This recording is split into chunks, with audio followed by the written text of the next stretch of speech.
Assalamualaikum warahmatullahi wabarakatuh. Ya, mohon maaf Pak Evri tidak bisa hadir langsung di Jimit untuk melakukan pembahasan, tapi semoga apa yang sedikit ini saya bisa berikan bisa memberikan eh, jawaban atau keterangan terhadap apa yang sudah kalian kerjakan. Untuk nanti mungkin kemungkinan ke sekitar nomor 1 sampai nomor 5 ya. Untuk nomor 6 sampai 20 nanti saya upload atau saya jadikan satu dengan kelas lainnya sehingga kalian tidak terlalu lama untuk juga menyimak paparan ini atau keterangan ini. Langsung ya ke uji kompetensi. Kemarin tugas yang sudah saya berikan uji kompetensi halaman 28. Kita masuk di soal nomor 1. Menurut pengamatan seseorang, suatu benda dapat terlihat bergerak terhadap titik acuan tertentu, namun terlihat diam terhadap benda lain. Gerak benda demikian bersifat titik-titik. Baik, begini. Jadi misalnya contoh, kalian naik kendaraan, motor atau mobil atau kereta atau bis. Kalian lihat bahwa pada saat kalian naik bis, naik kereta, di jendela itu kelihatan bahwa tiang listrik itu sepertinya bergerak. Ya, sepertinya bergerak. Padahal yang bergerak adalah keretanya atau bisnya. Itu maksudnya demikian. Jadi suatu benda dapat terlihat bergerak terhadap titik acuan tertentu, namun terlihat diam terhadap benda lain. Jadi kalau dari sisi kamu sebagai penumpang di kereta, itu tiang listriknya itu bergerak. Tapi kalau tiang listrik itu terhadap orang yang ada di dekatnya, misalnya ada orang yang berdiri di dekat tiang listrik itu, tiang listrik itu diem. Tapi bagi kamu yang sedang naik bis atau naik kereta, sepertinya tiang listrik itu bergerak. Gitu ya, bisa dipahami ya. Maka jawabannya adalah gerak relatif C. Jadi tergantung dari sisi mana benda itu terlihat. Jadi kalau bicara tiang listrik ya, tiang listrik di pinggir jalan tadi contohnya yang mudah. Jadi ada yang berdiri di sebelahnya, kemudian kamu naik bis atau naik kereta. Kamu naik bis, ternyata tiang listrik itu kayak bergerak, ya. Tapi terhadap orang terhadap tiang itu, kayaknya tiang itu diam saja, ya. Bukan kayaknya ya, memang diam. Kalau tiang kok bergerak kan aneh, itu ya. Ini namanya gerak relatif. Nomor 2. Saat akan berangkat ke sekolah, seorang anak dibonceng ayahnya naik motor meninggalkan ibunya sedang berdiri di halaman di rumah. Jika pengamat menggunakan ayah sebagai titik acuan, pernyataan di bawah ini betul kecuali. Nah, hati-hati ya. Jadi ibu di rumah, kemudian seorang anak dibonceng ayahnya naik motor. Pernyataan yang betul ya, jika pengamat menggunakan ayah sebagai titik acuan. Jadi ayah sebagai titik acuan ya. Tadi ayah bersama anak jadi satu tempat dengan si motor, bergerak ya, berjalan menjauhi si ibunya. Oke. Yang pertama, kecuali ya, pernyataan betul, kecuali berarti yang salah. A. Tas diam terhadap ayah. Betul tidak? Ya betul. Karena tas itu kan di bawah si anak itu, dan si anak ada di dekat si ayah dan tidak berjauhan karena dia kan berboncengan, mereka berboncengan. Maka tas itu diam terhadap ayah karena jaraknya tidak berubah. Ya, jaraknya tidak berubah. Jadi A betul. Bukan jawabannya ya. Betul ya, pernyataan betul. Yang B. Anak bergerak terhadap ayah. Ayo, betul apa salah anak? Iya salah. Kan anaknya tidak jaraknya tidak berubah, wong berboncengan satu tempat satu motor kan tidak mungkin anak bergerak terhadap ayah. Itu ya. Berarti jawabannya adalah B. Mari kita cek yang C. Ibu bergerak terhadap ayah. Betul apa tidak? Betul, karena jarak antara ibu dengan ayah itu berubah. Kan ayah tadi naik motor, ya gitu. Jadi ibu bergerak terhadap ayah, betul. Kemudian yang D, rumah bergerak terhadap ayah. Betul apa salah? Betul, karena ayah terhadap rumah itu kan jaraknya semakin lama semakin jauh. Kan pergi mengantar ke sekolah. Gitu ya.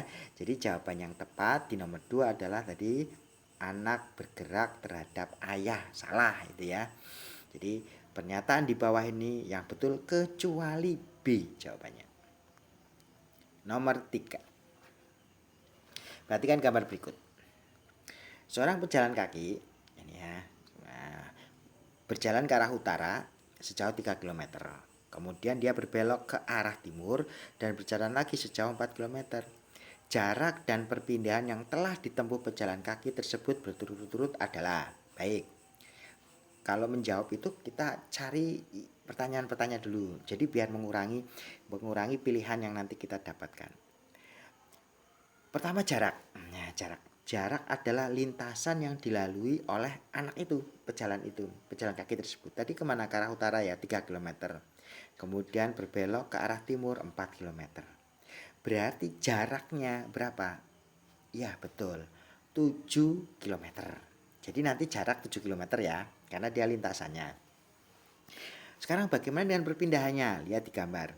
Jadi jarak sudah ketemu ya, jawabannya 7 kilometer. Tadi ya, ke utara 3, kemudian ke arah kanan 4. Lah perpindahannya berapa? Namanya saja perpindahan. Jadi perpindahan itu dari awal sampai akhir itu dia berpindah itu sejauh berapa? Ya betul, 5 kilometer itu perpindahannya. Karena perpindahan itu garis lurus. Meskipun jarak yang dilaluinya berkelok-kelok tidak peduli. Yang penting awal dan akhir itu ditarik garis lurus, itu namanya perpindahan. Jadi jawaban di nomor 3 adalah 7 kilometer dan 5 kilometer. Nah, baik. Jadi jawaban nomor 3 adalah tadi berapa? 7 km dan 5 km. Berarti jawabannya adalah C. Begitu ya, saudara sekalian. Nomor 4 kita lihat. Perhatikan gambar berikut. Sebuah mobil bergerak dari posisi A ke B sejauh 80 km. Selanjutnya mobil tersebut berbalik arah ke posisi C. Tadi ya di gambar itu berbalik arah ke posisi C dan di situ tertulis adalah 30 km. Dia dari B ke C itu 30 km. Jadi A ke B 80, berbalik arah ke posisi C yang tertulis di situ jaraknya adalah 30 km. Jarak dan perpindahan mobil tersebut adalah titik-titik. Baik, mari kita analisa ini. Jarak adalah panjang lintasan yang dilewati oleh mobil tersebut. Tadi mobil bergerak ke B 80, bergerak ke C 30, maka berapa jaraknya? Betul, 110. Ya, 110. Berarti jawabannya antara C atau D. Begitu ya. Nah, sekarang antara C dan D kita lihat perpindahannya ada dua jawabannya, 80 atau 50. Mari kita analisa. Perpindahan itu adalah panjang dari posisi awal sampai akhir. Posisi awalnya mana? A. Posisi akhirnya mana? C. Berarti mobil itu berpindah berapa? Kita lihat di sini tadi bergerak 80, kembali 30. Berarti kalau kita lihat, iya 80 kurangi 30. Ingat bahwa perpindahan itu adalah besaran vektor. Maka kalau ke arah kanan plus 80, ke arah kiri min 30. Berarti 80 kurangi 30. Jadi perpindahan itu adalah besaran vektor. Maka harus dilihat dilihat arahnya. Tapi kalau jarak tinggal dijumlahkan saja, 80 tambah 30 itu tambah terus. Plus gitu. Tapi kalau perpindahan dilihat dari arah geraknya. Baik, jawabannya dari berapa? 80 kurangi 30 berarti 50. Ya, jawabannya adalah D.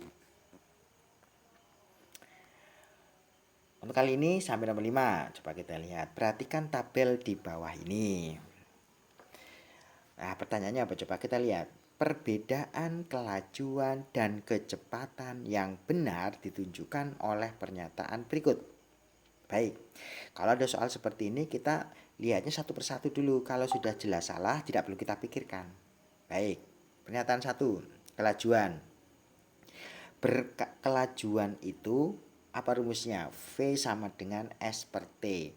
Kelajuan itu jarak dibagi waktu. Itu harus dipahami dulu biar nanti tahu mana yang betul mana yang salah. Kelajuan itu berkaitan dengan jarak. Betul ya? Oke, kecepatan berkaitan dengan perpindahan. Betul ya? Jadi nomor 1 betul. Itu dulu. Jadi jawabannya harus ada nomor 1. Ya, jawabannya berarti antara A atau B. Begitu untuk biar kita fokus kepada jawaban yang tepat. Sekarang A dan B. A dan B itu 2 dan 4. Caranya adalah kalau nomor 2 salah, dipastikan kalau ini soalnya itu valid, dipastikan jawabannya B. Saya ulangi ya. Jadi kalau kamu nomor 2 sudah jelas salah, pasti jawabannya B, karena yang berarti yang betul yang 4. Tapi kalau yang nomor 2 betul, ya udah pasti jawabannya A. Mari kita lihat. Nomor 2. Kelajuan itu memiliki nilai dan arah. Lihat, kelajuan tadi berhubungan dengan jarak. Jarak itu merupakan besaran skalar. Tidak peduli arahnya kemana, jarak itu dijumlahkan. Betul ya? Maka jarak itu, kelajuan itu tidak memiliki nilai dan arah. Jadi nomor 2 itu sudah jelas salah. Memiliki nilai dan arah itu siapa? Kecepatan yang hubungannya dengan perpindahan. Nomor 2 salah.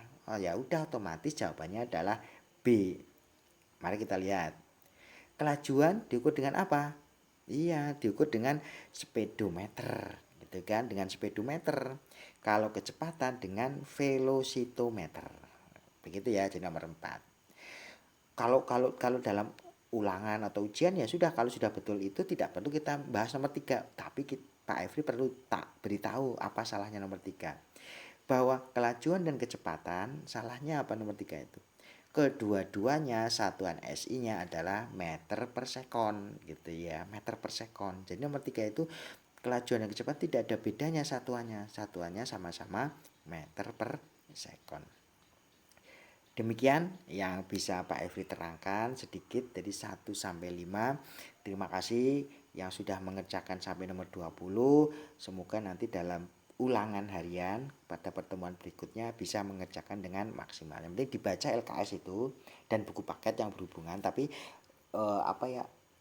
soal-soal yang saya ambil itu dari LKS ini ya, dari LKS ini. Cuman mungkin angkanya saya rubah, kalimatnya saya ganti begitu. Jadi kalian belajar uji kompetensi saja, uji kompetensi 1 sampai 20 dan isai itu ya, isai sama yang di buku paket. Di buku paket juga pilihan ganda dan isai. Saya ambilnya dari situ. Persis kalimatnya ya, maksudnya kalimat, tapi angka-angkanya atau dibolak-balik ya, nanti kalian harus dipahami itu. Itu saja dari saya. Terima kasih atensinya. Wassalamualaikum warahmatullahi wabarakatuh.